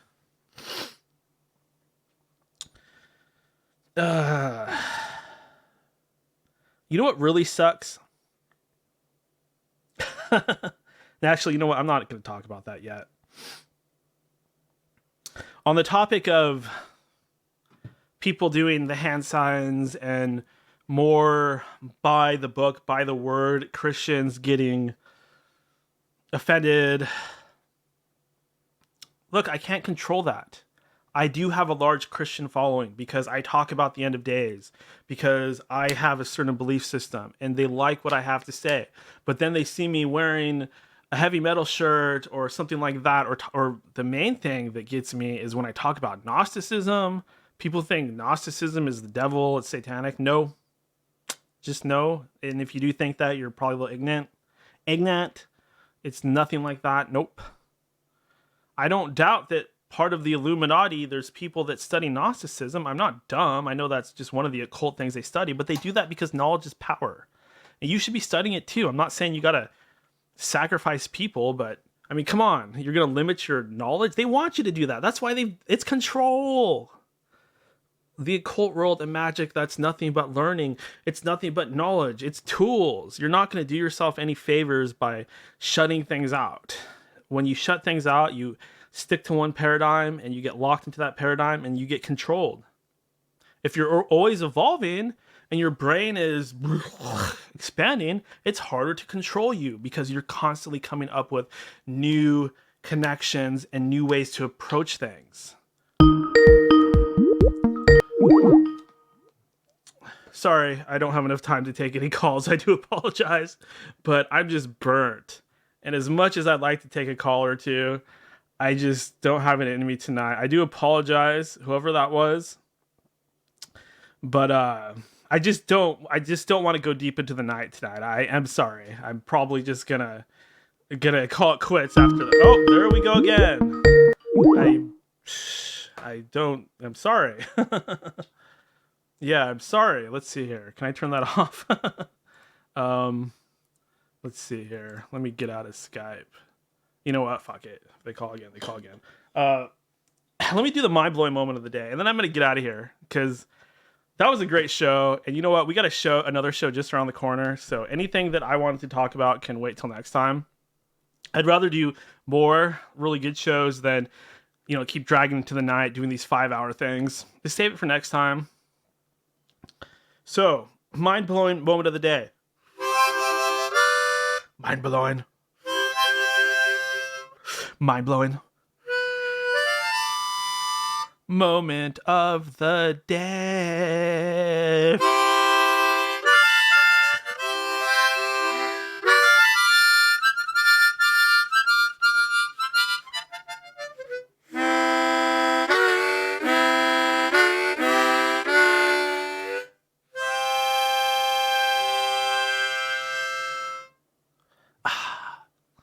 Today's mind-blowing moment of the day, I would say it would have to be when our buddy Gary Wayne was talking about the Holy Grail lines and the coming of the Antichrist. The Antichristos.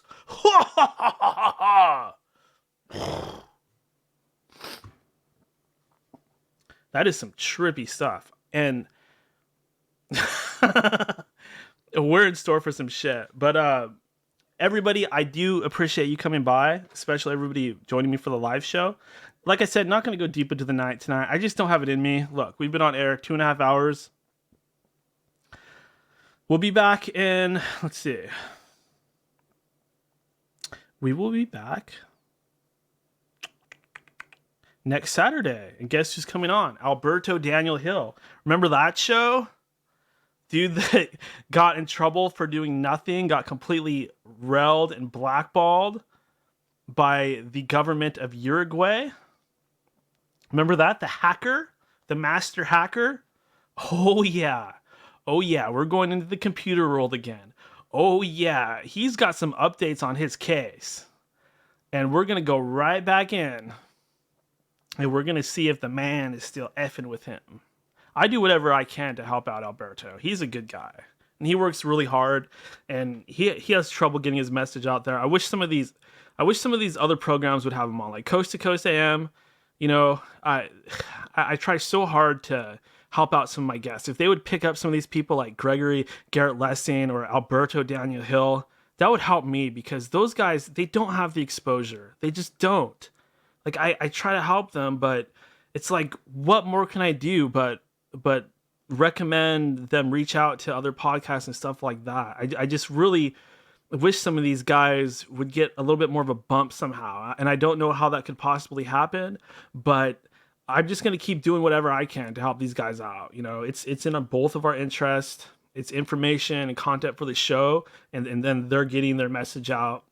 That's what I'm doing for them. So if you know anybody that you want to recommend for the show, remember, DanielEndofDaysRadio@gmail.com. If you want to donate to the show, I'm sorry, I still don't have that Bitcoin stuff out. I've been working on a lot of stuff. I will have it soon, but just go to endofdaysradio.com, hit up that PayPal. If you want to see what shows are coming up, endofdaysradio.com. I did get rid of the forum on there because nobody was using it. Everybody's on Twitter. There's no reason to have it up. People don't use message boards anymore. Like I told you on the last show, I ran a message board for like 13 years, and I finally shut it down. I was like, you know what? End of Days Radio doesn't need we're on social media. No one's doing that crap anymore. Everybody's got a smartphone in their pocket, so I'm not even going to bother. But other than that, that's it. Just, if you aren't following me on Twitter yet, what's wrong with you? Like, half my shit's on there. I'm doing like daily videos on true topics and stuff like that. Because I have plans. Eventually, I do want to write something. I'm not even sure what I'm going to do it on yet, but I'm still kind of like brainstorming. And people are putting a lot of pressure on me to put pen to paper because they like the sort of things I talk about. So they're putting a lot of pressure on me. Say, Daniel, you got to write a book. So I'm thinking about it, and I'm just kind of deciding where I want to go on that topic. So far, everybody wants me to write something about how aliens and gray aliens in them, they're demonic. So I might do something like that. I don't know. I might write about how the Jews and the Hebrews were black. That's another one of my favorite topics because they were. You know, I made a video proving it on Twitter. They were black. The Israelites were black. It's the truth. I mean, there's people on the street corners, the black Israelites. They've been telling us for decades. They've been telling us for a long time, but nobody listens. You think, oh, they're just trying to claim everything for black people. They want to say God is black and Santa is black. No! Jesus and the Jews, the Hebrews, they were really black. Look at the old paintings. Look at where Israel is on a map. Look at where Egypt is. Do the math. Ancient Sumer, the black-headed people. Abraham. Duh. Jesus was white. Duh. No, he wasn't. All right, you guys. I will talk to you next time. Peace.